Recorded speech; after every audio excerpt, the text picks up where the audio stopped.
Assalamualaikum warahmatullahi wabarakatuh.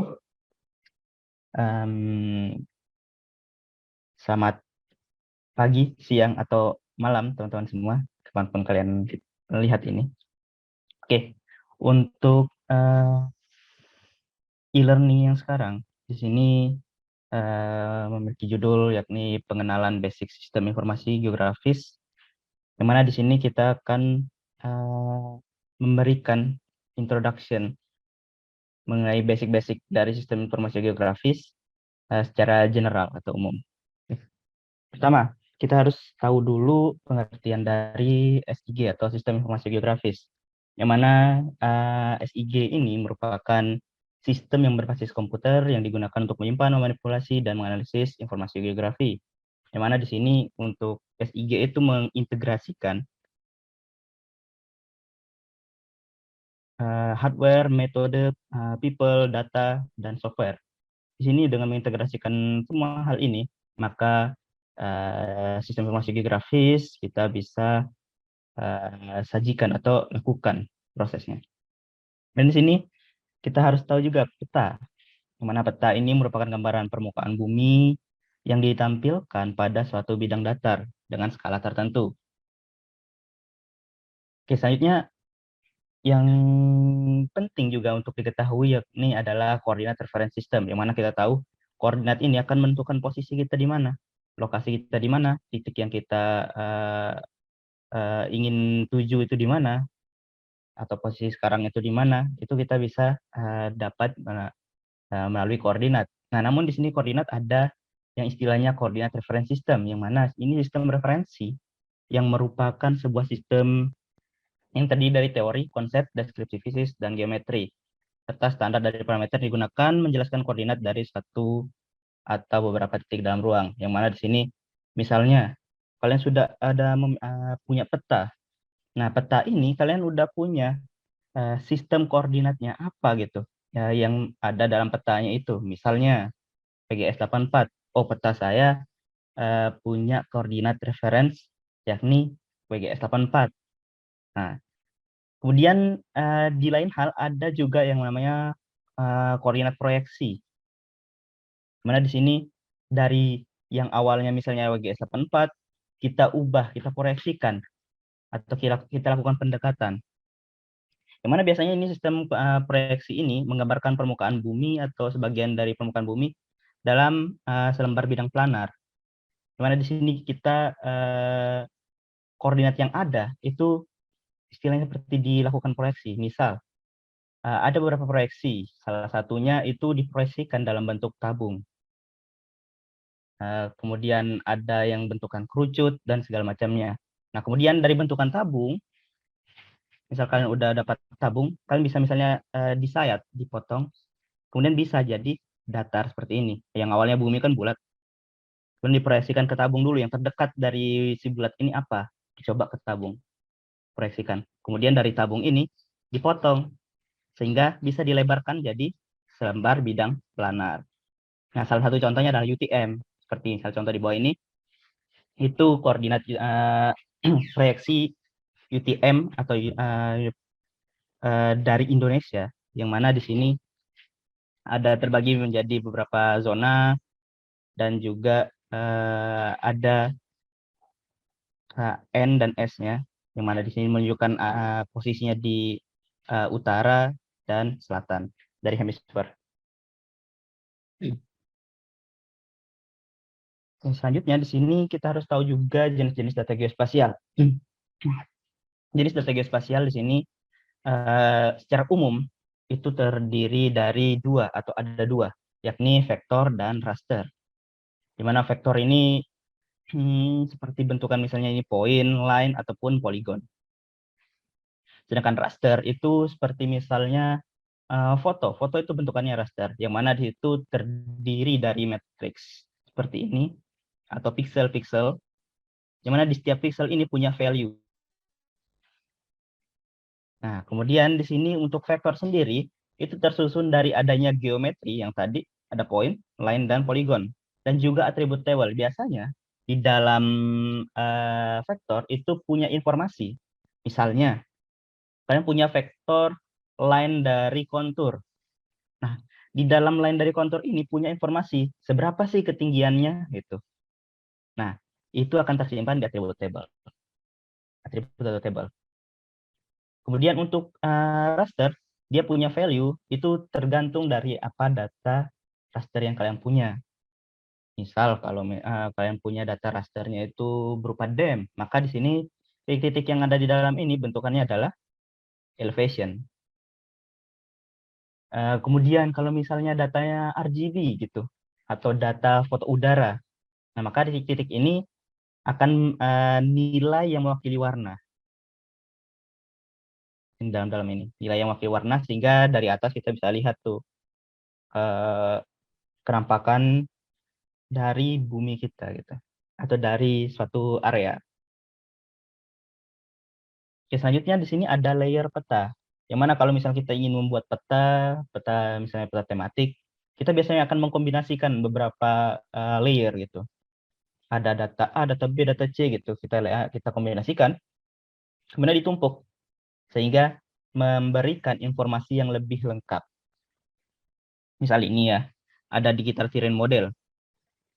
Di overlay dengan hidrografi kemudian space aerial imagery, tematik. Nah, tapi untuk rule-nya biasanya, kalau untuk melakukan penumpukan layer peta, kalau misalnya petanya contoh deh, vektor, maka urutannya itu lebih baik dan seharusnya itu bentukan poligon dulu, poligon, karena dia lebih luas menyeluruh, baru line, dan selanjutnya point. Kalau misalnya terbalik poligon di atas, maka line dan point ini akan tertutup, tidak akan terlihat. Oleh karena itu, di sini urutannya biasanya poligon, terus line, terus point. Nah, atau kalau misalnya ingin membuat peta terrain model yang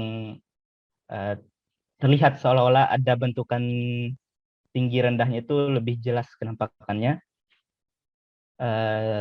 lebih ada shadingnya gitu lah. Nah, itu biasanya menggunakan hillshade, kemudian di overlay dengan si terrain model kalian. Lalu setelah itu dilakukan overlay, blending, entah pakai multiply atau segala macamnya yang ada, itu maka akan terlihat bentukan dari bumi kalian, tinggi rendahnya, yang mana karena ada efek shading itu. Dan di sini pemanfaatan GIS atau Geographic Information System atau SIG, di mana ada seperti contoh untuk sumber daya alam, atau misalnya di sini sumber daya alam atau pertambangan ini kan bisa nih alterasi tambang nih.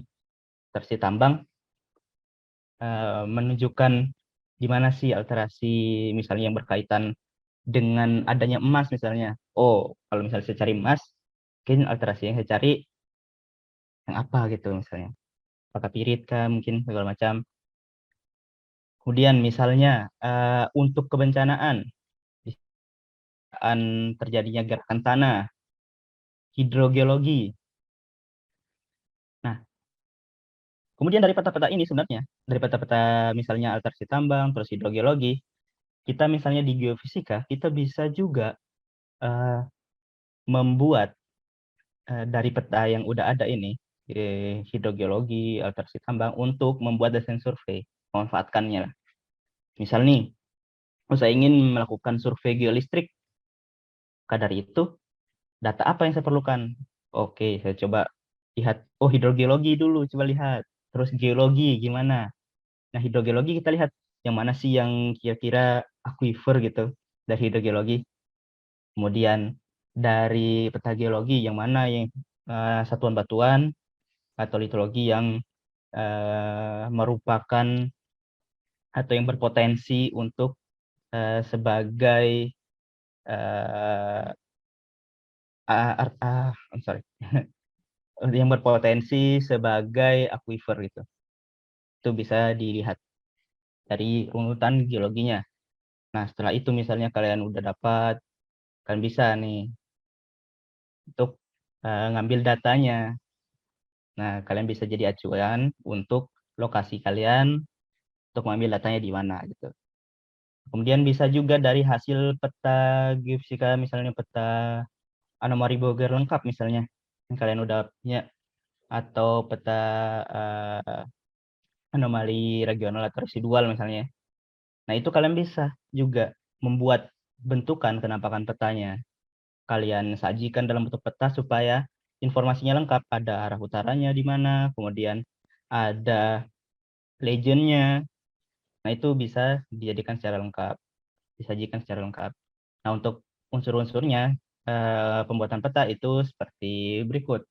Unsur-unsur yang pada pembuatan peta yang umum itu ada judul, arah mata angin, kemudian skala, grid koordinat, legenda, inset, ada datum dan proyeksi koordinat, ada pembuat peta, sumber data, tahun pembuatan peta. Misalnya judul nih, peta geologi daerah survei. Kemudian arah mata angin, misalnya skala, grid koordinat, kemudian ada legenda, ada inset juga.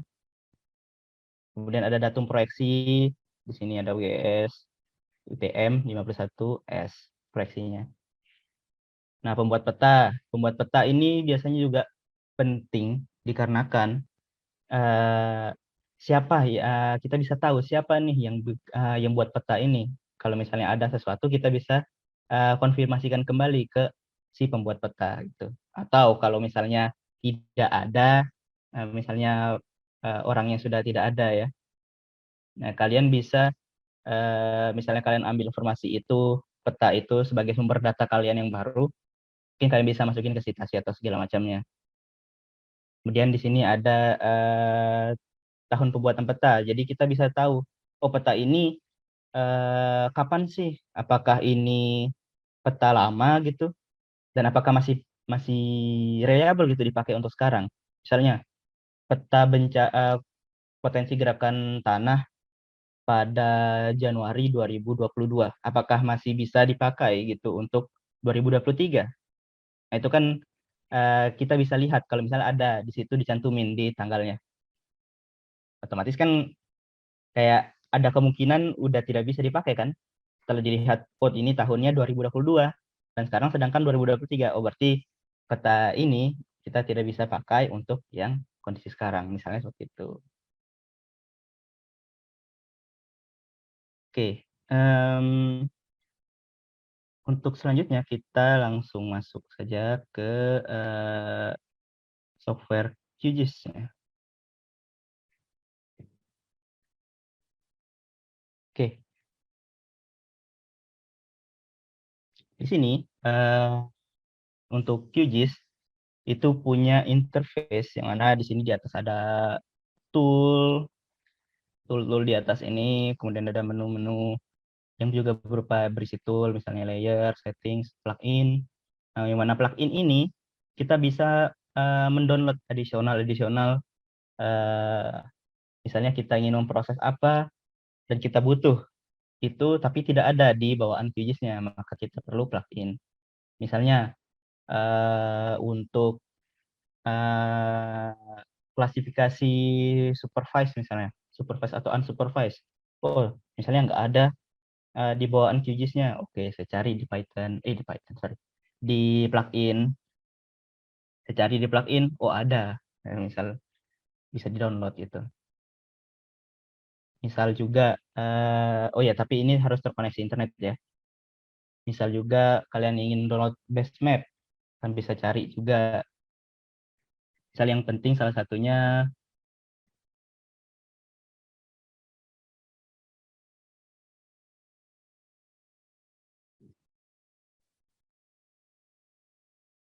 ada quick map service. Nah, ini penting untuk pembuatan base map.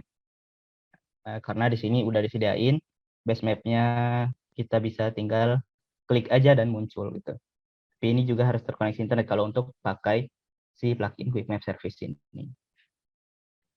Kemudian ada kalau misalnya untuk supervise atau semi automatic lah, semi automatic classification bisa juga ada di sini. Pakai plugin ini.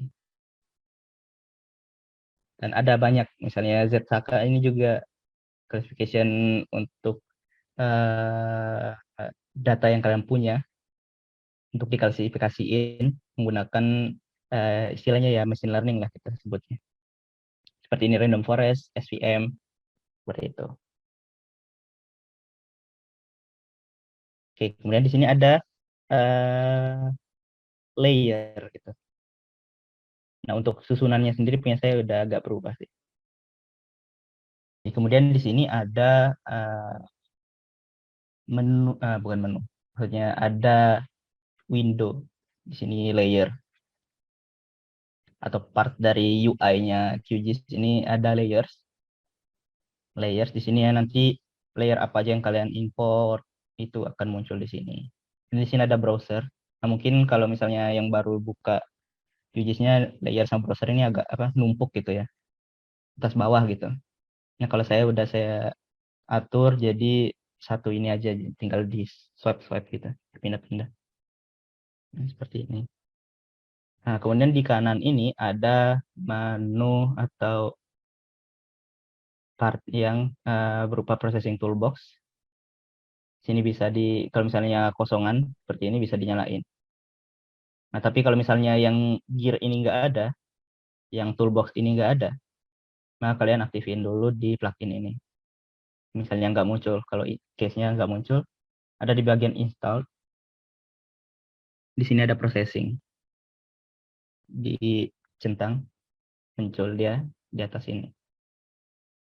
Oke, kemudian ada di sini. Nah, di sini itu terdapat tool-tool yang bisa dipakai untuk memproses data kita. Oke, kemudian di sini kita akan langsung coba untuk mengimport data, yang mana untuk import data di QGIS ini punya ya umum 3 cara. Nah, di sini ada dari layer, add layer, kemudian kalian bisa import apakah layer kalian berupa vektor, raster, atau yang lainnya. Kalian bisa dari add layer ini. Kemudian di sini bisa dari browser, kalian langsung cari aja data kalian di mana posisinya. Di sini kalian bisa langsung cari penyimpanan kalian di mana, maka kalian bisa langsung pilih data kalian. Atau kalian bisa juga dengan drag and drop.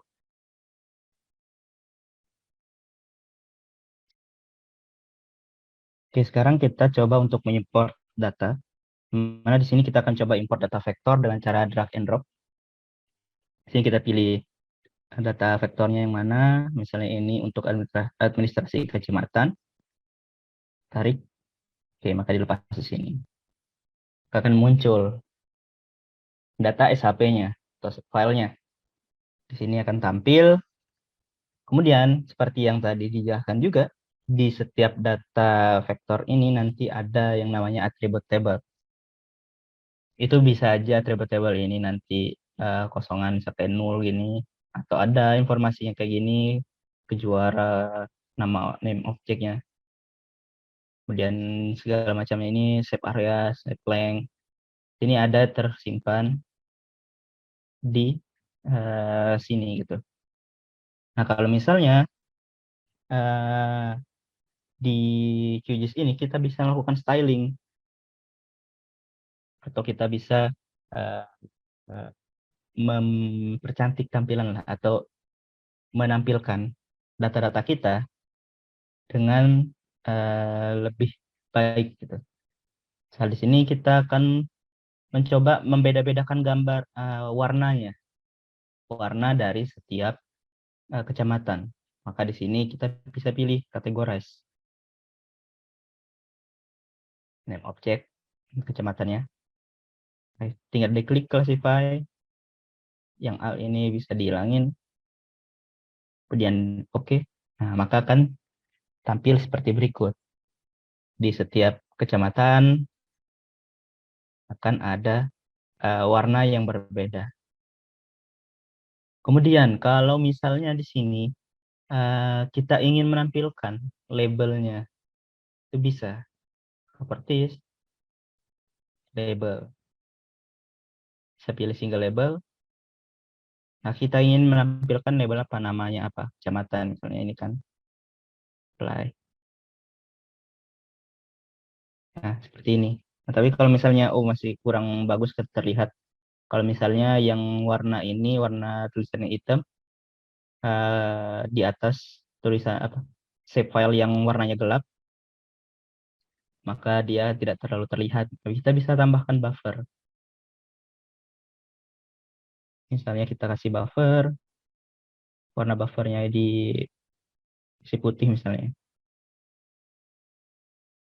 Nah, terlihat seperti ini.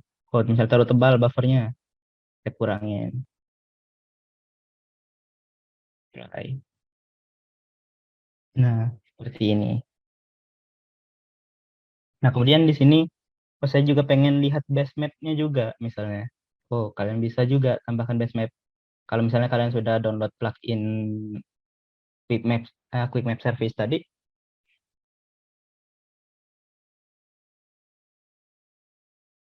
Quick Map Service, nah ini kalian bisa tambahkan. Nah, nanti akan muncul di web ini kalau misalnya sudah diinstal. Kalian bisa tambahkan misalnya Google, saya mau tambahkan satellite misalnya.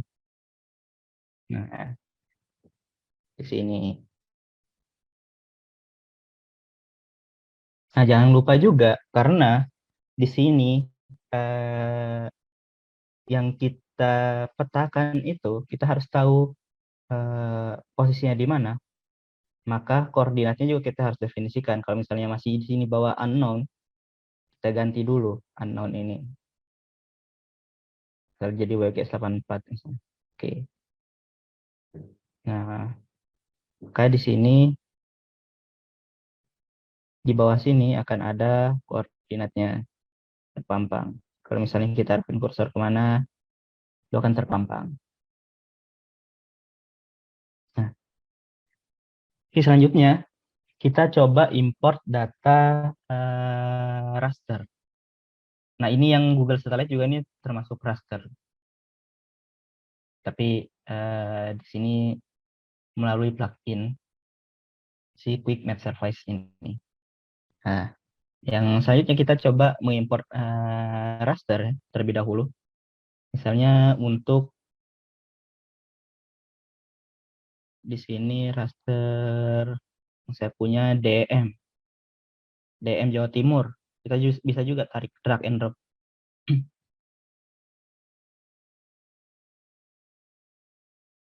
Nah, untuk langsung kita pergi ke di mana data yang sudah kita import itu, atau di mana ditampilkannya data kita di main window-nya ini, kita bisa klik kanan di sini, kemudian zoom to layer.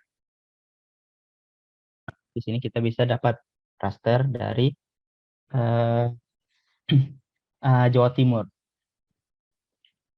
Misalnya, oh ini rasternya terlalu besar. Kita bisa lakukan crop. Misalnya ingin crop raster kita langsung. Misalnya kita bisa langsung cari di processing toolbox atau di bagian raster ini ada. Di extraction ini klik by extend bisa atau by mask layer. Kalau by extend kita akan menggambar extendnya. Ini bisa draw on canvas. Kita bisa langsung gambar di sini. Yang mana yang diambil. Nah, ketika di run maka akan terpotong. Run misalnya. Oke, kita close. Nah, kita bisa matikan nih yang raster yang besar ini. Kita bisa matikan. Nah, sehingga akan tersisa hanya bagian yang kita ambil ini tadi saja. Nah, atau kalau kalian pengen ngeklipnya itu pakai polygon gitu atau mask layer. Nah, kalian bisa pakai polygon misalnya di sini saya import dulu polygonnya.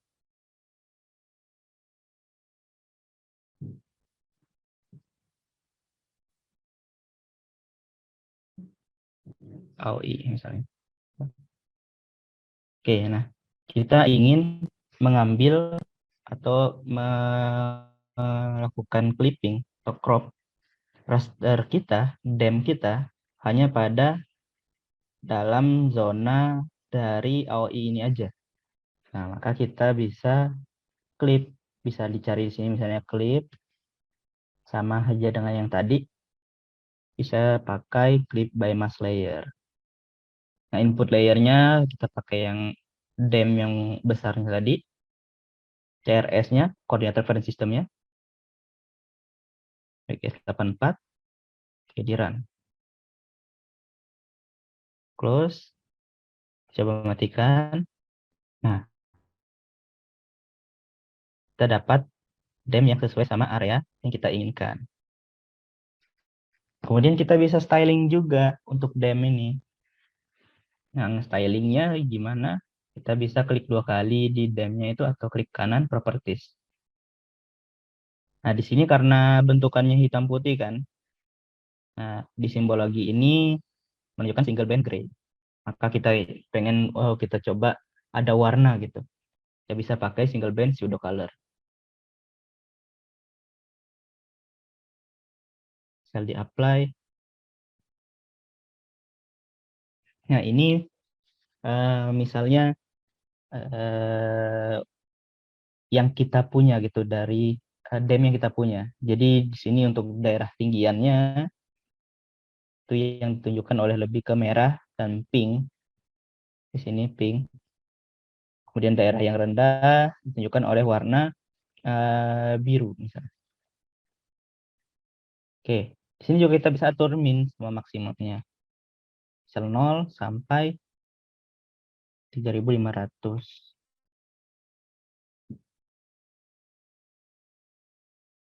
Apply. Kalian bisa lihat hasilnya. Nah, kalian kalau misalnya kalian ingin ubah jenis dari interpolation ini, misalkan pengen discrete. Discrete itu artinya data kalian akan bentukannya ada rentangnya gitu. Bukan rentang. Tidak continuous gitu. Jadi, misalnya A, misalnya misalnya ini ya, untuk zona tinggi, misalnya 1000 sampai 2000 misalnya. Nah, itu 1000 sampai 2000 akan dibaca sebagai satu warna, discrete. Warnanya tidak kontinu gitu. Hanya diwakili satu warna, namun nilainya rentang gitu. Kita contoh di sini. Nah, ini 495 sampai 1000 sekian gitu. Dan seterusnya. Ada yang lebih besar dari 3000. Nah, ini discrete. Kalau misalkan klik, bentukannya seperti ini. Tergantung banyak kelas yang kalian punya nantinya juga. Kalau misalnya di sini continuous kita ubah jadi equal interval, kita kasih kelasnya 20. Nah, maka di sini warnanya kan ada banyak kan, discrete.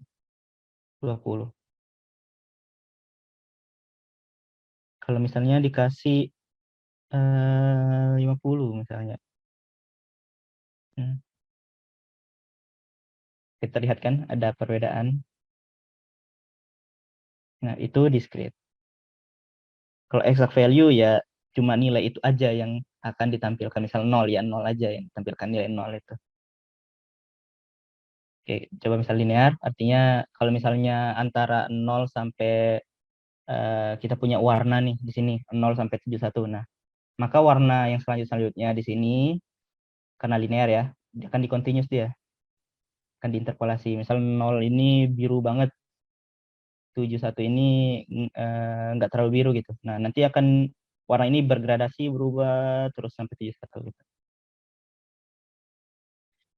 Oke, kalau misalnya ingin diubah nih color frame-nya, nah, kalian bisa pilih di sini ada color frame, sini juga ada. Nah, atau kalian bisa create new, bisa pakai gradient, color preset, random.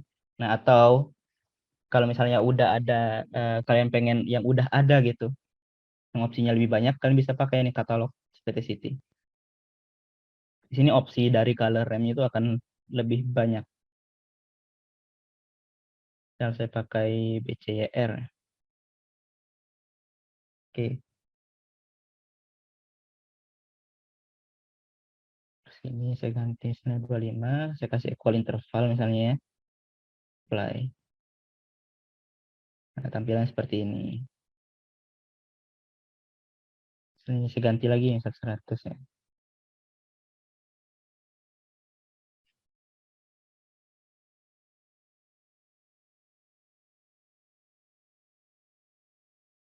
Untuk pewarnaan ini, kalian sebenarnya harus berhati-hati juga pewarnaan. Jangan main ubah minimum sama maksimumnya, karena takutnya akan mengubah informasi yang kalian punya.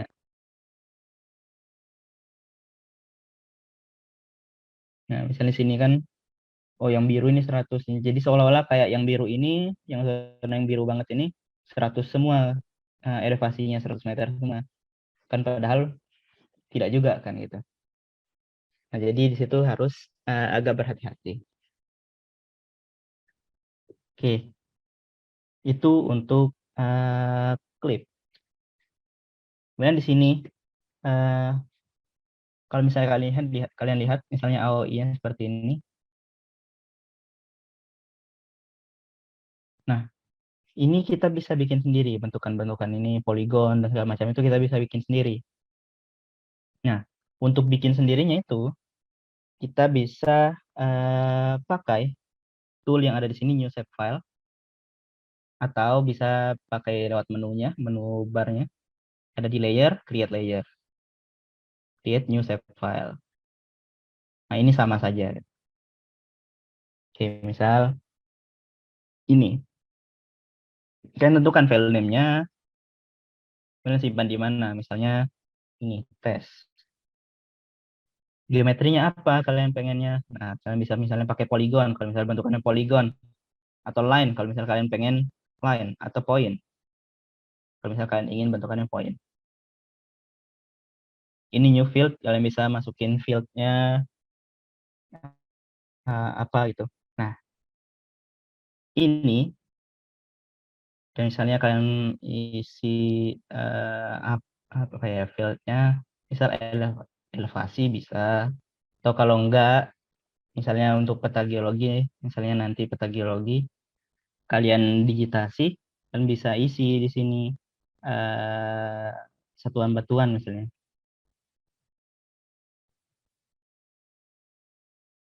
satuan batu, nah itu lah.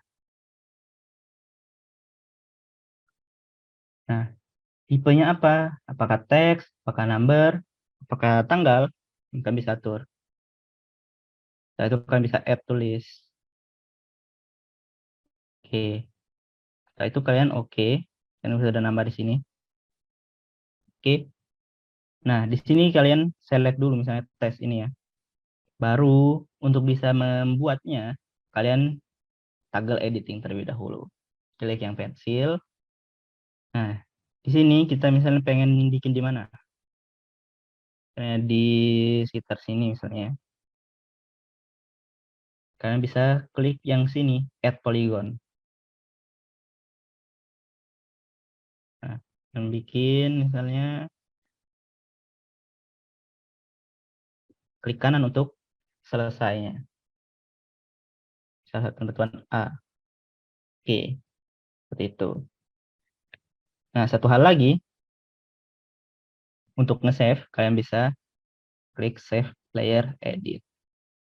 Dan kita matikan toggle editingnya. Nah, oke.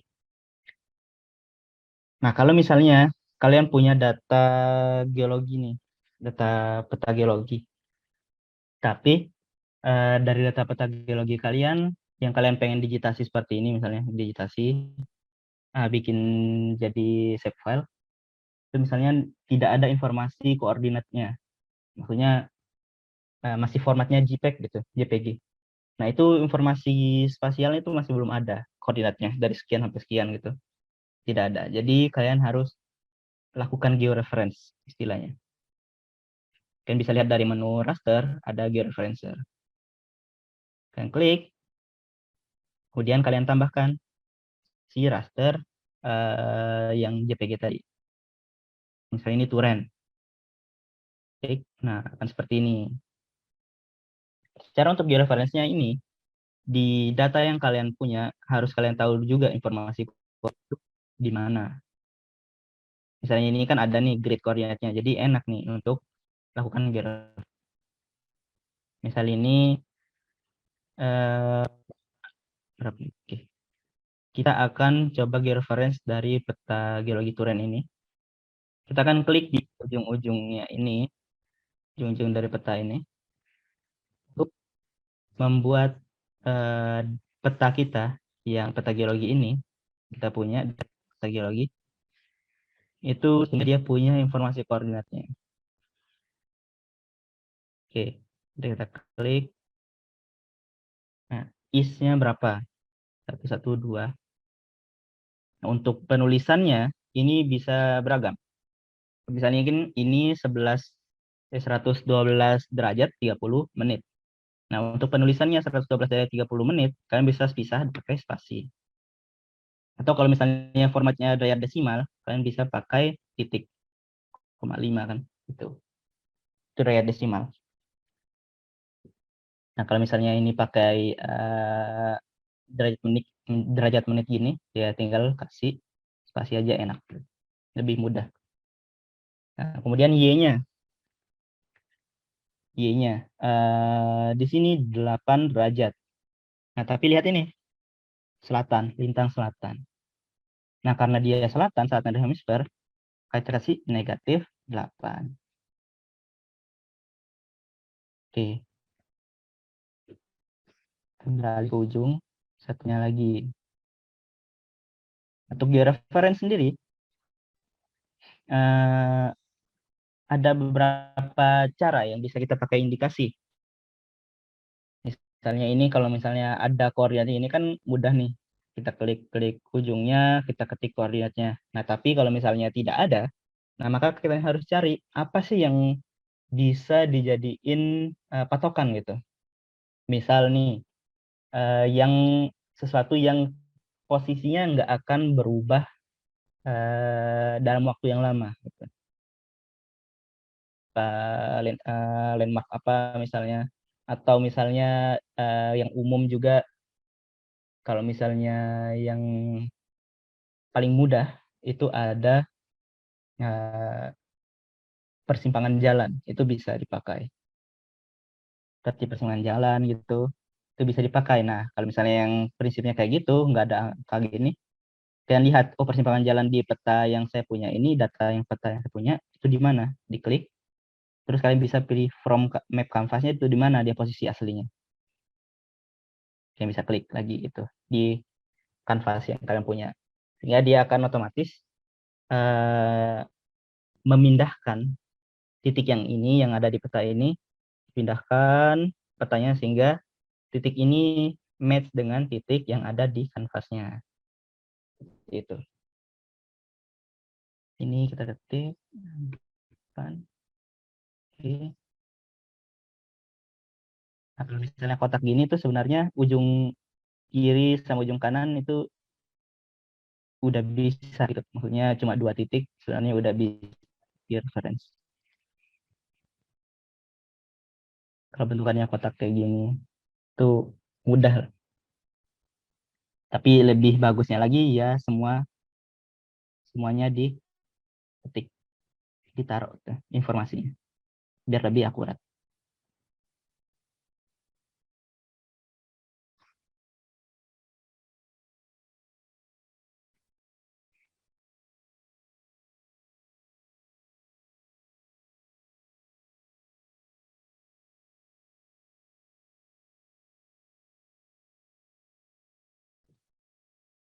Oke, misalnya sudah selesai di titik ini, udah dimasukin informasinya. Nah, maka kita coba ke roda gigi ini, yang warna kuning ini, transformation settingnya. Jadi kita pilih linear, samplingnya kasih misalnya nearest neighbor. Oke, outputnya di mana kalian pengennya. Nah, secara otomatis akan di folder yang sama, tapi namanya akan ada underscore modified-nya, ada suffix-nya. Nah, kemudian kalian bisa centang di sini load in QGIS. Ketika kalian run, nanti akan langsung otomatis di load di QGIS-nya. Oke, sudah di set, terus kemudian di start, maka akan muncul di sini. Ini kalau misalnya kita coba bandingkan antara yang sebelum dan setelah dilakukan georeference, itu seperti ini. Nah, untuk yang sebelum di georeference, lihat posisinya itu akan seperti ini. Bukan posisi sebenarnya. Ngaco lah, kita bilang. Lihat posisinya di mana yang seharusnya ya malah ya ke sini gitu. Kurang besar banget juga gitu. Nah, sedangkan yang aslinya yang sebenarnya kan itu yang setelah kita georeference. Posisinya sini. Nah, ini juga bisa crop. Kalau misalkan kalian ingin crop ya, pakai yang cara klip tadi. Nah, atau kalau misalnya tidak dilakukan crop ya, tidak masalah. Itu tergantung keperluan kalian. Misalnya kalau kalian ingin melakukan digitasi, tidak perlu di crop pun. Kita akan coba lakukan digitasi salah satu contoh. Nah, kita pakai new save file ini atau yang bisa lewat layer tadi, add save file. Nah, kalian bisa isi geologi brand. Bentukannya poligon. Ini misalnya geologi. Kita taruhnya add to field list. Kemudian oke. Nah, kita bisa isi, klik yang toggle editing, add polygon. Nah, kita bisa bikin digitasi. Digitasi, kita akan melakukan penggambaran manual seperti ini.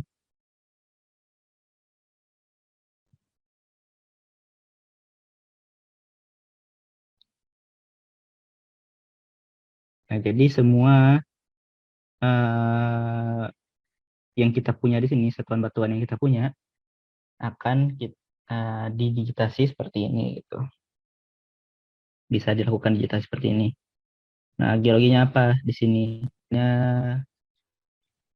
Apa nih? QPVB. QPVB.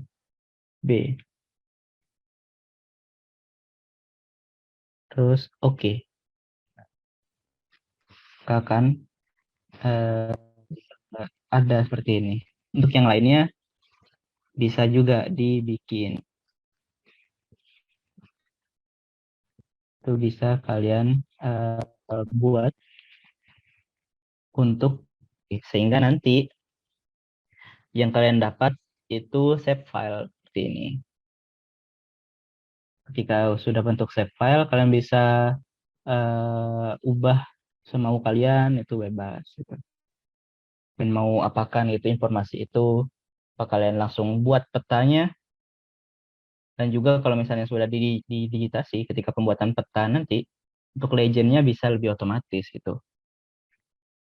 Dan ya mudah lah untuk di uh, pembuatan peta di akhirnya. Nah, tapi kalau misalnya tidak didigitasi, maka legendnya kalian harus buat sendiri gitu. Nah, kalau kalian bisa screenshot di sini cara cara saya untuk ngakalinnya, kalau misalnya langsung dari peta geologi, sini saya screenshot, saya simpan sebagai gambar, kemudian saya import atau input ke layoutnya nanti dalam bentuk picture gitu.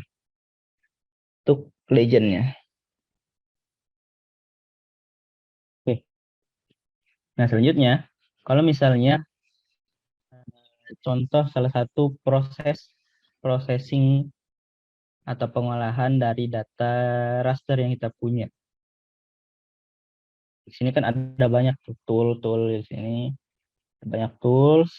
Nah, kita bisa juga melakukan proses dari tools yang kita punya. Misalnya kita punya tadi DEM ya, DEM.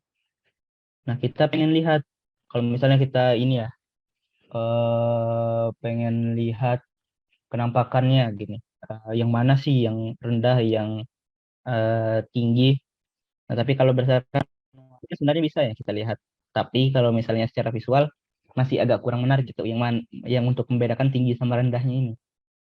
Nah, kita bisa buat lebih menarik lagi dengan menambahkan hillset atau shading gitu sini.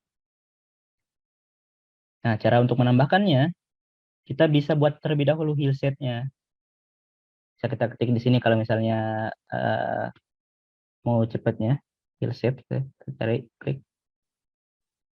Nah, kalian bisa isi ini elevation layernya itu yang mana? Anda tadi nah, satu hal lagi. Kalau misalnya kalian ingin mengedit yang ini, yang clip by Mas ini, clip Max ini, kalian bisa eh, melakukan proses langsung ketika kalian sudah highlight seperti ini, ketika kalian klik heal set, maka otomatis langsung terinput di sini gitu.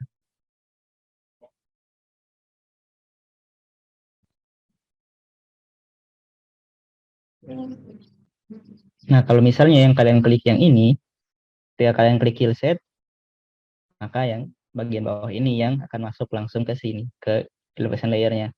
Lo kalau kalian pengen pilih terlanjur pilih di highlightnya yang di sini, kalian bisa select manual juga sih di sini. Yang mana yang ingin kalian uh, proses gitu. Nah, di sini ada Z factor. Z factor ini exaggeration-nya. Jadi kayak kita ingin meninggikan si elevation ini berapa kali lipat gitu. Sehingga kalau misalnya dibuat seperti itu atau dilipat gandakan, maka tinggi sama rendahnya itu akan bisa lebih terlihat gitu. Yang mana? Itu bisa kalian atur. Kalau misalnya di sini dikasih satu, coba dicontoh dikasih satu di sini 1315 untuk azimutnya. Azimut angle-nya ini merupakan arah cahaya matahari gitu. Kita kayak mensimulasikan arah, kalau misalnya arah datangnya cahaya matahari itu dari sudut 315 derajat, gimana itu? Berarti di sini ya, sekitar sini. 315 derajat sekitar sini datangnya. Nah, maka bayangannya itu kalau misalnya kena gunung, bayangannya kan akan di sebelah sini kan. Seperti itu. Nah, kemudian di sini vertical angle-nya. Nah, seberapa sih ketinggian sudut mataharinya ini gitu. Kita kasih 45 misalnya. Jadi matahari kan kita tahu ketinggiannya itu bakal berubah-berubah kan kelihatannya kalau dari posisi kita berdiri.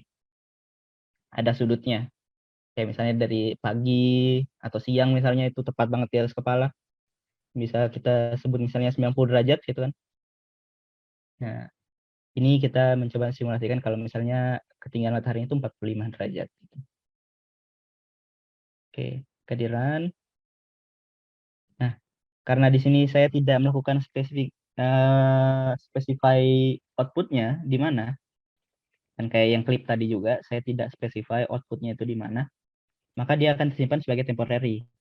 Nah, ketika kalian close si QGIS-nya, ketika kalian buka lagi, ini tidak akan muncul lagi nih, karena dia temporary. Nah, jadi kalau misalnya kalian perlu untuk yang selanjutnya itu, kalau misalnya kalian in case akan buka lagi si project ini, maka kalian harus specify save to file-nya di mana gitu.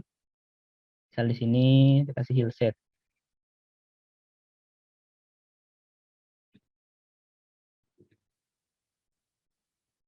Oke, terus di run. Nah, salah satu indikator kalau misalnya dia temporary atau tidak, di sini ada terlihat logonya. Kalau ada kayak logo chipboard ini apalah ini, itu temporary. Itu. Nah, tahap selanjutnya kita akan coba lakukan overlay antara heal set dengan DEM yang kita punya ini. Nah, kita overlay-nya itu bisa menggunakan ada beragam cara. Misalnya kita pakai transparansi, kita ubah transparansinya, itu bisa. Atau kita lakukan blending. Oke, kalau misalnya yang biasa ngedit foto itu mungkin akan lebih familiar untuk blending modenya. Ada misalnya multiply. Nah, akan seperti ini. Ya, terlihat nih, oh ini tinggi. Oh yang ini rendah nih. Nah, akan lebih terlihat, lebih tervisualisasikan. Nah, untuk multiply ini silakan kalau kalian pengen explore, silakan kalian coba lihat satu-satu. Ini ada beda-beda hasil gitu. Kalau misalkan kalian coba, misalnya screen, nih, itu kalian bisa atur. Nah, kemudian di sini kalian bisa atur juga di sini untuk kontras, saturation, atau brightness.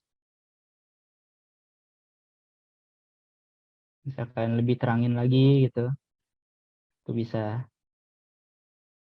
Kontrasnya bisa kalian naikin, bisa kalian atur. Nah, itu bagaimana cara kalian atau seninya kalian untuk menyajikan peta nanti. Gitu. Nah, misal seperti ini nih. Kan terlihat nih, bahkan alur-alur eh, dari DM-nya ini, alur-alurnya udah terlihat gitu kan, lebih terlihat jelas dibandingkan tadi yang cuma pakai data DM aja gitu yang tidak kita overlay dengan Hills. Nah, kan alur oke lah, terlihat lumayan, tapi nggak terlalu jelas gitu. Taruh Hillset mau lebih jelas, ada,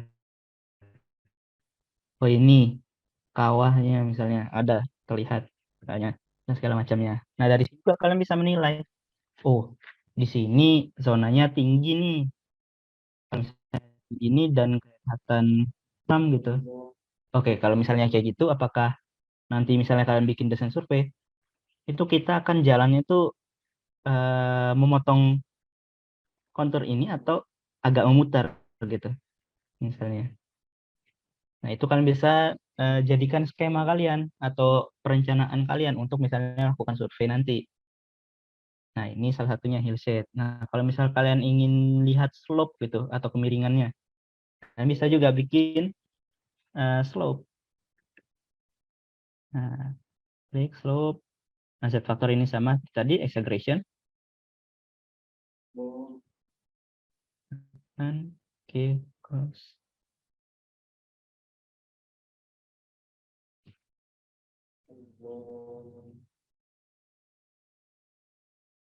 Nah, ini kita bisa styling slope-nya. Saya pakai pseudo color. Saya kasih sampai, ini udah sampai 90 derajat nih. Ini curam banget, udah vertikal. Oke, kita coba misalnya ini sampai 60 deh. Kita taruh apply. Nah, ya seperti ini gitu kan. Nggak terlalu terlihat.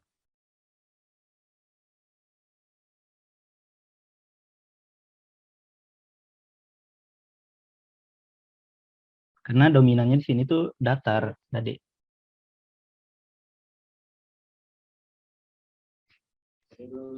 Nah, jadi yang lumayan ada, mas sorry, maksudnya lumayannya dominannya agak banyaknya yang curam gitu tadi,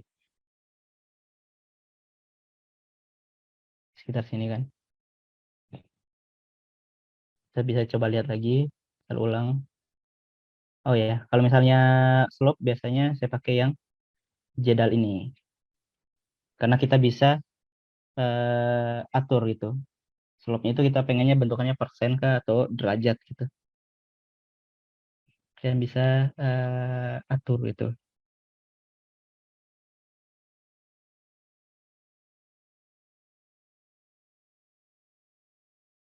Nah, jadi kalian bisa variasikan sebagaimana kalian mau buat penampilan dari slope ini. Misal kita balikin lagi ke default range-nya, kalian bisa pakai di sini min max-nya, apply. Nah, maka akan balik ke default. range-nya.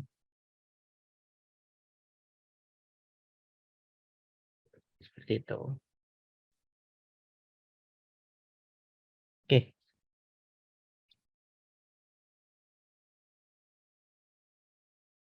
kita close. Yang ini kita delete aja. Oke, yang ini lebih enak untuk dilihat ya. Yang B antara Dam dengan Hillshade. Nah, selanjutnya untuk proses-proses raster itu ada banyak. Nah, karena di sini kan introduction untuk basicnya. Jadi raster di sini kurang lebih basicnya seperti ini. Kalian bisa melakukan styling. Kemudian untuk selanjutnya processing itu kalian bisa coba-coba untuk yang mana yang melakukan processingnya yang apa gitu. Misalnya kalau dari titik kalian langsung melakukan interpolasi jadi raster itu bisa, QGIS dan segala macamnya kalian bisa lakukan. Misalnya yang tidak kalah penting, yang dari yang kalian udah buat ini, kalian bisa buat layout petanya. Nah, tapi sebelum itu, karena tadi ini merupakan beritahu ini processing untuk raster ya. Nah, selanjutnya itu ada untuk processing vektor. Nah, misal nih, kita punya vektor kontur. Kita bisa import vektor untuk kontur. Misal ini ya, setting. Nah, ini vektor kontur dari Jawa Timur.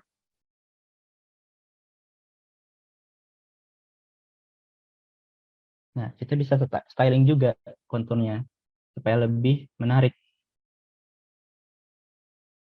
Saya coba styling sederhana dulu, kasih hitam ya. Nanti kita coba styling yang lebih bagus lagi gitu. Nah, di sini seperti yang sebelum-sebelumnya juga, karena ini vektor, di sini ada atribut tabelnya. Nah, atribut tabelnya di sini ada informasi elevasinya. Nah, elevasinya. Kemudian di sini kita bisa lihat ada layernya, ada major, minor, sama intermediate. Jenis konturnya. Kita bisa juga membedakannya nanti line-line-nya. Nah, kalau misalnya ini kita cuma punya elevation aja, misalnya name ini nggak ada misalnya. Coba bikin name aja ya. Kita bisa edit, kita klik tanda pensil ini. Misal untuk menghapus satu feature, delete field. Name kita delete. Oke, nah selanjutnya kita coba misalnya tambahkan name kolom kolom name gitu ya, atau feature name kita tambah. Nah, kita bisa pakai open field calculator ini untuk processingnya. Open field calculator di sini fungsinya kita bisa untuk melakukan operasi atau proses untuk setiap data atau informasi dari tabel data yang ada di sini dari vektor kalian. Misal nih kita ingin buat name seperti tadi. Nah, kita inginnya isinya itu apa? Apakah angka ataukah teks? Nah, karena saya pengen coba bikin ada meternya gitu kan. Kalau 200 meter, otomatis itu berupa teks dong. Ke teks itu. Nah, di sini di teks ini kalian bisa atur output feed length-nya itu berapa.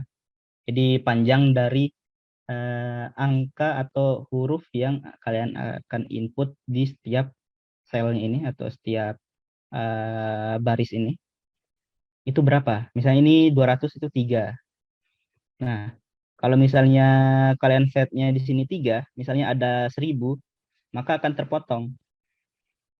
Nah, oleh karena itu kita misalnya setnya 10 gitu. Jadi 10 maksimalnya 10. Kalau misalnya ada yang 11 digit gitu ya, 11 digit, maka akan terpotong jadi cuma 10 dan itu akan mengubah data kalian jadi kalian pastikan dulu data kalian itu bisa maksimum itu nanti hasilnya berapa digit gitu. Misal di sini kita pengen buat name, nah di sini ada fitur concat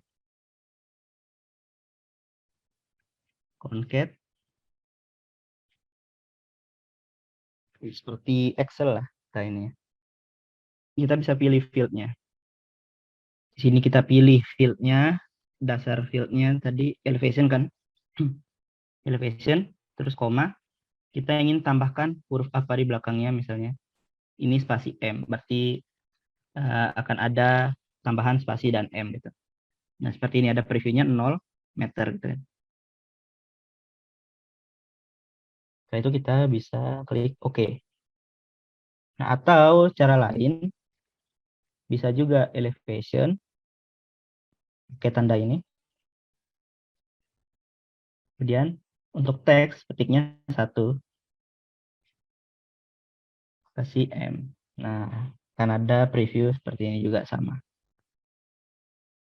Oke, nah di sini nanti akan ada name muncul. Kalau misalnya di save, bisa diklik save edit. Nah, kalau misalkan ingin buat rule kontur, uh, misalnya ini kontur line major, kontur line minor, misalnya. Kalian bisa juga bikin.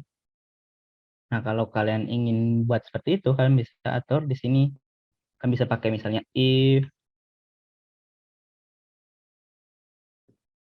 misal saya buatnya kontur index gitu. Nah, jika elevasinya itu kelipatan dari misalnya 50,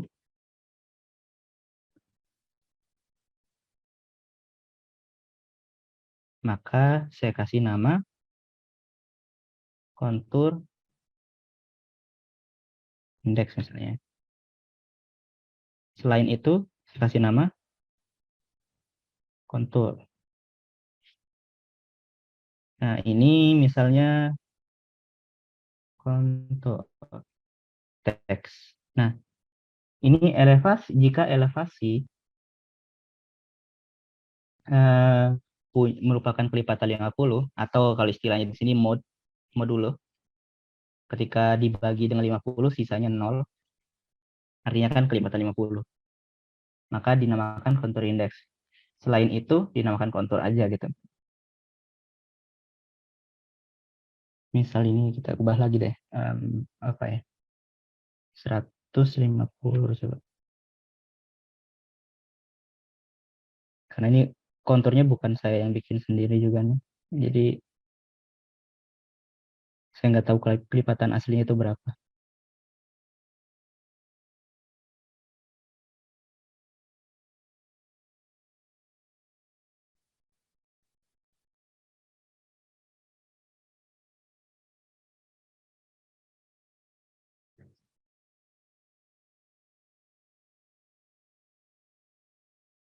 Nah ini yang 300 nih, kelipatan 150. Kena ini jadi kontur indeks namanya.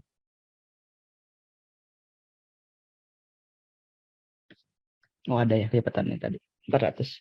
Kelipatan 200. Apa lah. Nah di sini ada kontur indeks, ada kontur gitu kan. Udah dipisah. Nah stylingnya kita bisa pisah juga. Misalnya yang kontur indeks kita kasih tebal. Yang kontur biasa kita kasih tipis gitu. Garisnya. Properties. Nah kita bisa atur. Pakai misalnya rule base.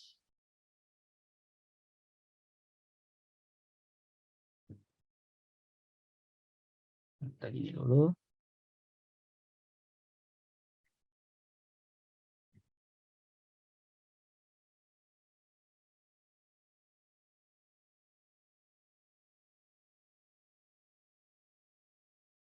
Aku coba ke rule base ya. Ya kan ada kontur sama kontur indeks. Misalnya untuk kontur indeks kita kasih warna hitam.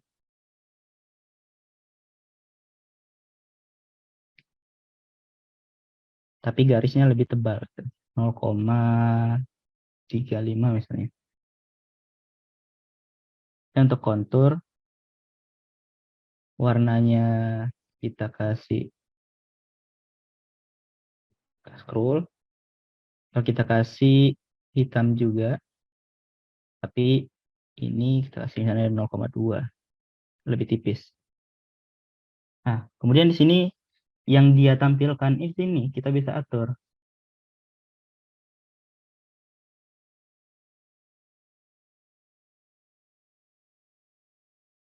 Sorry. Di sini kita bisa pakai kategori saja, nggak masalah. Karena cuma ada dua kan, tidak perlu pakai rule base. Bisa pakai kontur di sini. Oke. Bisa diatur kontur tadi warna hitam.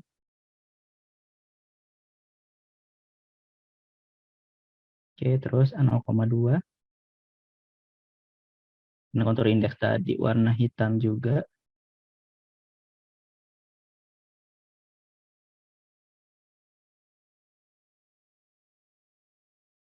Tapi ketebalannya 0, misalnya 0, oh ini kita kasih 0,3 aja. Yang ini kita kasih ketebalannya 0,15. Oke, kita lihat. Nah, seperti ini. Nah, kemudian kita ingin munculkan labelnya. Nah, di sini di label kita bisa pakai rule base.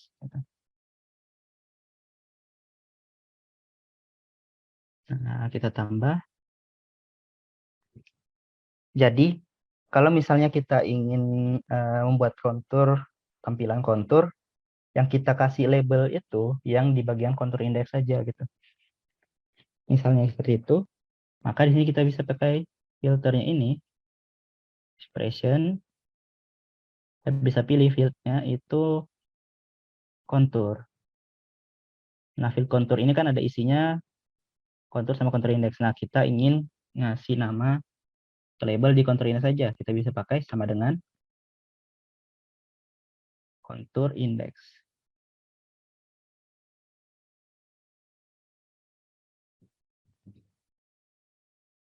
Itu bisa langsung diklik di sini. Kalau misalnya nggak mau salah, bisa diketik, bisa diklik di sini, terus oke. Nah, setelah itu, value-nya yang kita pengen tampilkan itu apa? Oh, nilai elevasi. Nah, tapi udah ada meternya. Kita bisa pakai name. Atau kalau misalnya cuma pakai elevasinya aja, bisa pakai uh, simbol tadi.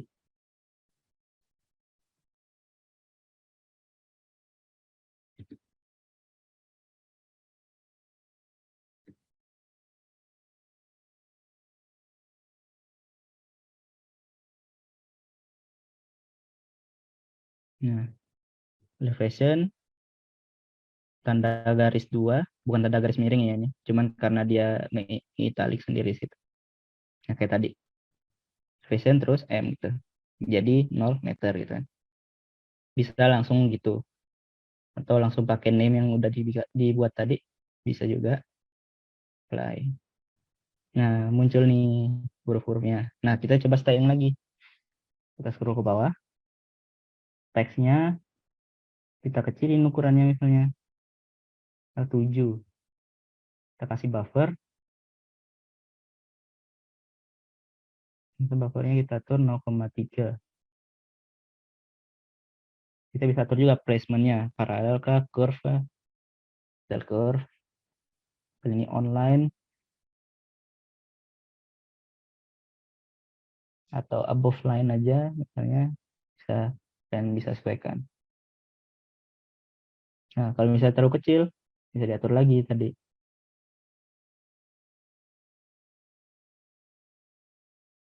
Text size-nya tambah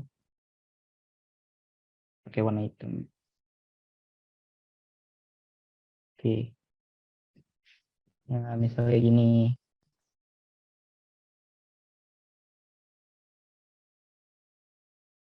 kan.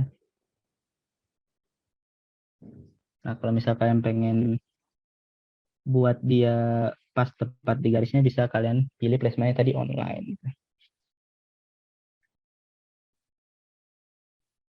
Nah, selanjutnya di sini karena udah contoh untuk memproses data vektor udah oke gitu. Nah, vektor juga sebenarnya bisa diklip ya. Kalau misalnya kalian pengen klip, di sini ada klip vektor by max layer. Tadi bisa max layernya tadi AOI, oke di run misalnya. Oh ya, untuk sebelum mengklip, kalian harus pastikan dulu CRS-nya sama ya. Antara yang mau diklip dengan yang dipunya ini. Bisa lihat di information, di sini dia pakai OGC ya, tapi bagi 84. Nah, kalau kita pengen ubah sama dengan WGS 84 dua-duanya bisa di vektor data management tools kita di reproject. Kalau di run terus nah misalnya stylenya ini udah kalian buat nih stylenya di sini, tapi ada yang baru nih. Oh, kalian bisa copy stylenya. Diklik kanan, style, copy style, all style. Nah, kita paste dari sini. Style, paste style, all style. Nah, langsung otomatis jadi lagi stylenya. Coba kita klip dengan AOI, di run, close. Nah, oh masih apa berubah lagi. Kita paste lagi aja gitu kan. Nah, nah ini sudah ikutin AOI yang tadi ada gitu. Nah, seperti itu. Kemudian kita akan coba buat eh, peta gitu.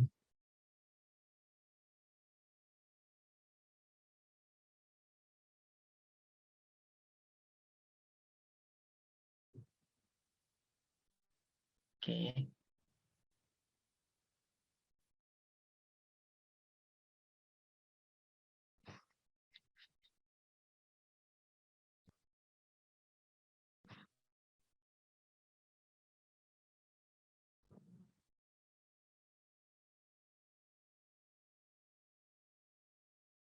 Hmm. Oh, ini.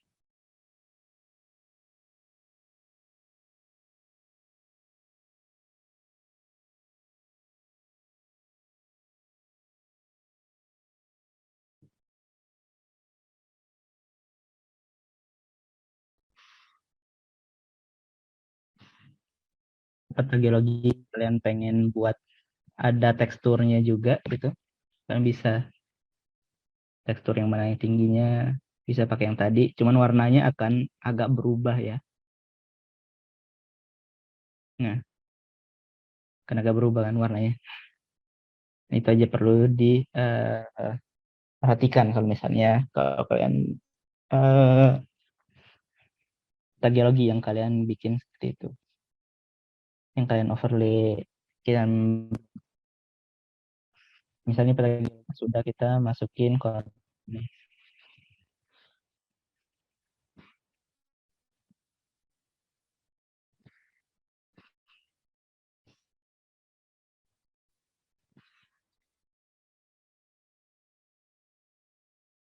Oke.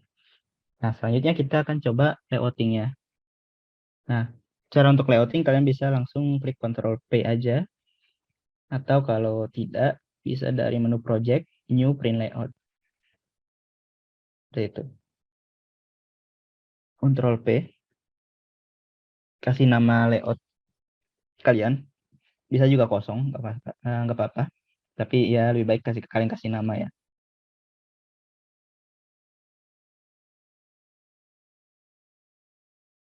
Lagi.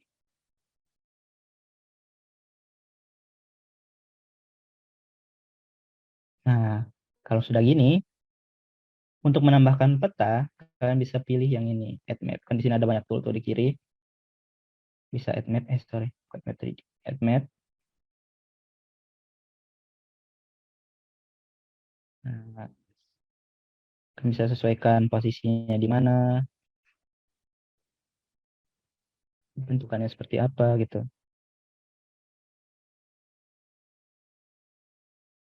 Nah, kalau misalnya kalian pengen geser yang di dalam ini, kalian bisa klik yang ini, panning ini, move item content. Klik, digeser. Nah, seperti itu. Klik. Nah, kita bisa tambahkan dari map kita ini, kita bisa tambahkan koordinatnya. Nah, dengan cara di bagian grid ini, diklik di sini. Pertama diklik dulu di mapnya, dan ke item properties. Di item properties di sini ada grid. Klik tambah, modify grid. Kalian bisa atur nih CRS-nya apa. Nah, kalau use map CRS artinya dia akan ngikutin si CRS map-nya. Atau kalau kalian pengen pakai CRS yang proyeksi, kalian bisa atur proyeksi. Misal saya pakai yang bawaan aja lah, misalnya WG14. Atau use map aja lah, use map CRS. Artinya akan disamakan dengan petanya. Gitu kan. Dengan data yang kita punya. Gitu. Nah, kita bisa atur intervalnya. Misalnya kasih 0,01. Ini banyak banget kan garisnya. Kalian bisa atur. Misal 0,1. Nah, oke, cukup misalnya. Sini juga 0,1. Nah, oh ternyata kalian nggak pengen gitu ada garis di dalamnya. Kalian bisa atur stylenya. Kali ini frame and annotation only. Nah, frame stylenya kalian bisa pakai misalnya exterior text. Dia ada muncul di luarnya gini. Baru ke bawah, kita bisa taruh annotation dari koordinatnya. Nah, bisa atur formatnya apa. Desimal kah? Desimal with suffix, desimal menit detik with suffix, itu bagaimana? Nah, itu kan bisa atur. Nah, kalau misalnya WGS84, kalau saya yang formatnya CRS-nya WGS84, saya biasanya lebih suka pakai yang ada suffixnya. Kemudian di sini kan ada angka belakang koma tuh. Kalian bisa atur berapa angka belakang koma kalian bisa tahu atau dikosongin aja. Gitu.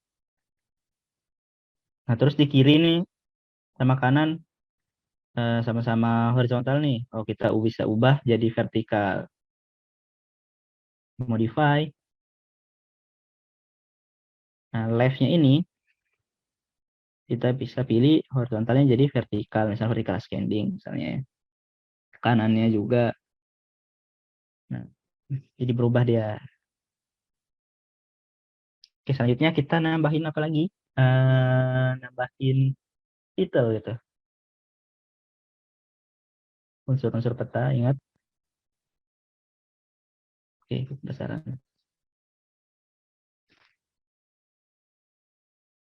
Oke, lihat dulu. Ulang, tambahin ini. Ditarik. Oke. Nah, ke item properties lagi. Setelah diklik yang ini, item properties, kita bisa ubah. Peta geologi daerah penelitian misalnya. Nah, ini fontnya bisa diatur, misalnya Times New Roman misalnya. Terus kan bisa atur mau italic atau enggak, atau bold, misalnya bold ya. Kemudian center, bisa taruh di tengah, middle, ukuran tulisannya kurang nih, diatur juga. Oke.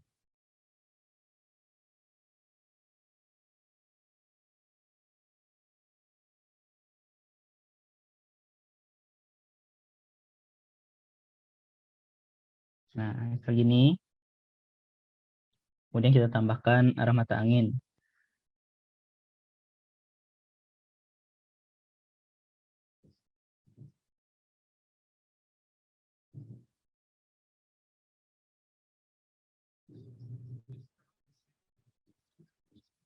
Oke, misal udah ada arah mata angin, tambahkan skala.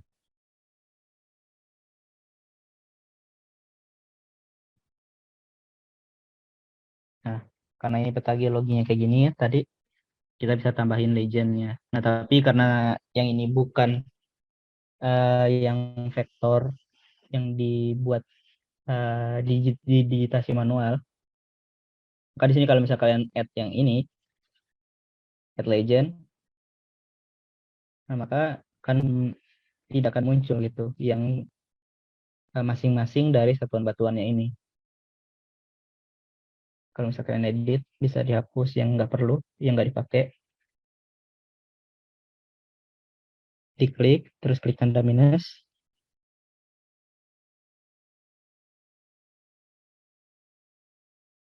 yang nggak dipakai bisa dihilangin gitu, yang nggak ada di peta. Atau bisa dipilih only show on map.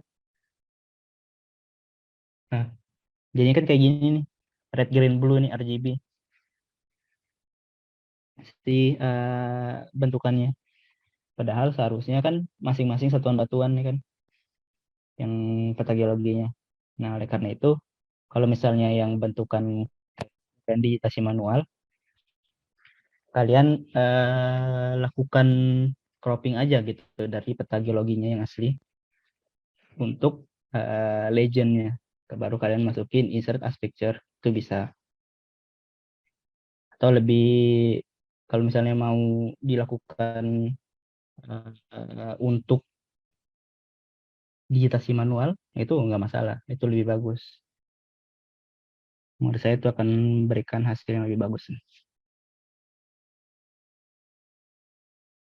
Di sini title legend. Atau kita coba pakai yang peta yang satunya ya, yang dem aja lah. Yang dem ini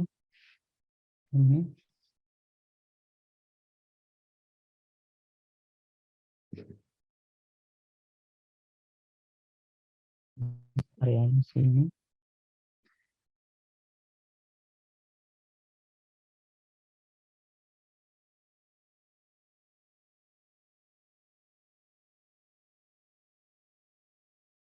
Hmm. Berubah. Nah, di sini kan ada nih otomatis legendnya, ya kan? Misal kayak kurang panjang ininya, kita bisa tambah height-nya, bisa diatur. Nah, kan ada keluarnya. Nah, kalau misalnya kalau kalian pakainya data anomali Boger lengkap, di sini kan ada nanti color bar-nya muncul gitu. Atau data uh, RTP gitu, kan bisa munculin. Nah, kalian bisa edit-edit lagi gitu, sesuai dengan yang kalian mau.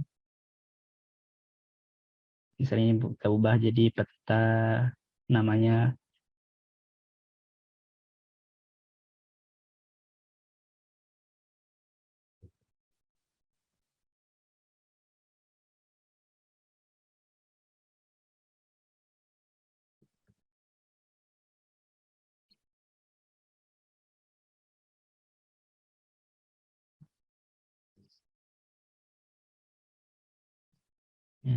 misal gini.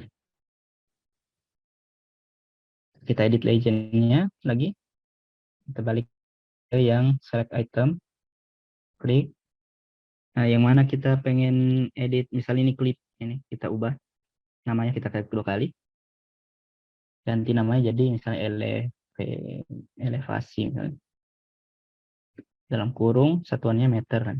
Atau kalau misalnya pengen langsung dimasukin ke angkanya, bisa ditaruh di sini elevasi aja.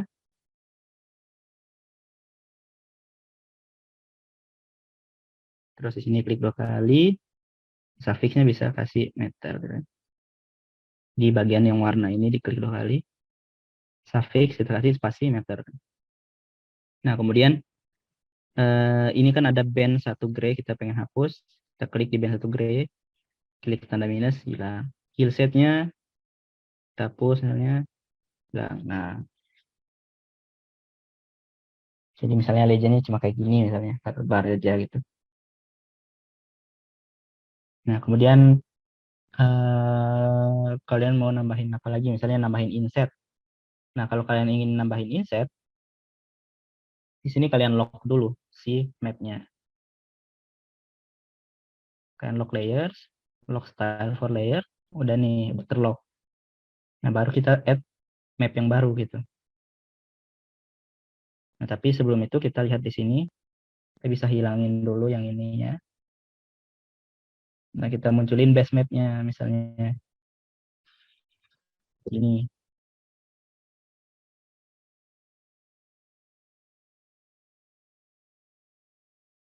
Seperti ini ya. Nah, baru nanti di add mapnya baru. Nah, muncul nih di bawah insetnya. Nah, kemudian kalau di inset ini pengen dimunculin gitu, di mana sih lokasinya itu kotaknya gitu, taruh. Bisa diklik di sini ke item properties, ke bawah. Ini ada overview. Klik tanda plus, mapnya kita pilih map 1 kan, yang ini. Nah, stylenya bisa diatur. Saya pakai outline aja, misalnya outline simple, warna merah misalnya. Oke,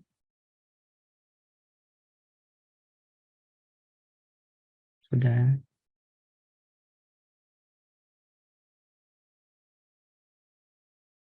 Ini terlalu kecil jadi nggak kelihatan.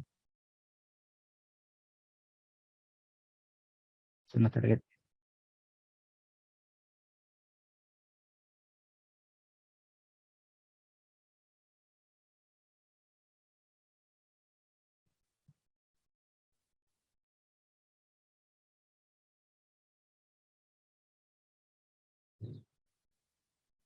Hmm,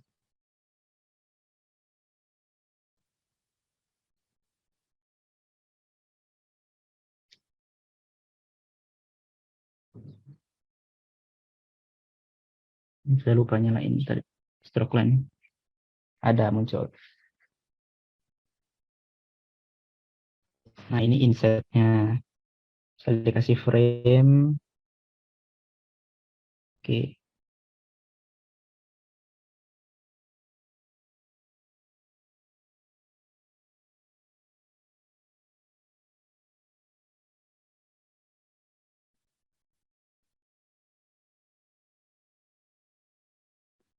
Sudah. Misalnya sesederhana misalnya sudah selesai gini gitu. Nah, nanti tinggal ikutin kalau misalnya sesuai dengan format. Misalnya ada format Standar Nasional Indonesia SNI untuk bikin peta, itu bisa kalian ikutin formatnya, tata caranya, tata lokasinya gitu, dan bisa bikin seperti itu gitu. Atau kalau kalian pengen bikin sendiri tapi semua informasi yang unsur-unsur petanya kalian pastikan ada gitu di sini. Kalau ini kan ada yang kurang nih, kayak nama nanti di sini belum ada. Terus sumber itu belum ada juga di sini kan. Nah, itu bisa ditambahkan gitu. Misalnya kalau pengen ekspor, bisa ekspor di sini sebagai PDF atau sebagai picture, gambar. Bisa misalnya sebagai picture, saya coba ya. Diklik, bisa saya save di train, terus save. Oke, ini sudah tersimpan, diklik, bisa kita view, kita buka. Nah, hasilnya seperti ini, seperti itu.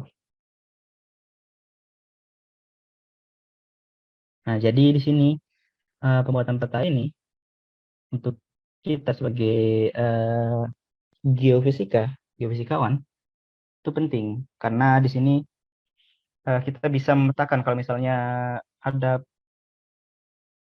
kalau udah kita bikin nih peta anomali apa gitu yang menunjukkan potensi dari suatu daerah, kan bisa bikin petanya seperti ini supaya penyajian dari hasil kalian itu bisa lebih mudah dipahami gitu. Karena misalnya ada legendnya ini kan bisa lebih mudah dipahami yang mana tinggi, yang mana rendah gitu. Terus kalian bisa lebih paham di mana lokasinya secara pasti gitu. Di lintang berapa, bujur berapa gitu kan. Sehingga nanti kalau misalnya dilakukan eksplorasi lanjutan atau misalnya pengen diteliti lebih lanjut di lokasi tersebut, kita bisa tahu lokasinya secara lebih pastinya karena udah ada koordinat seperti ini gitu. Oke, sekian untuk e-learning mengenai pengenalan basic dari SIG. Sekian dari saya. Wassalamualaikum warahmatullahi wabarakatuh.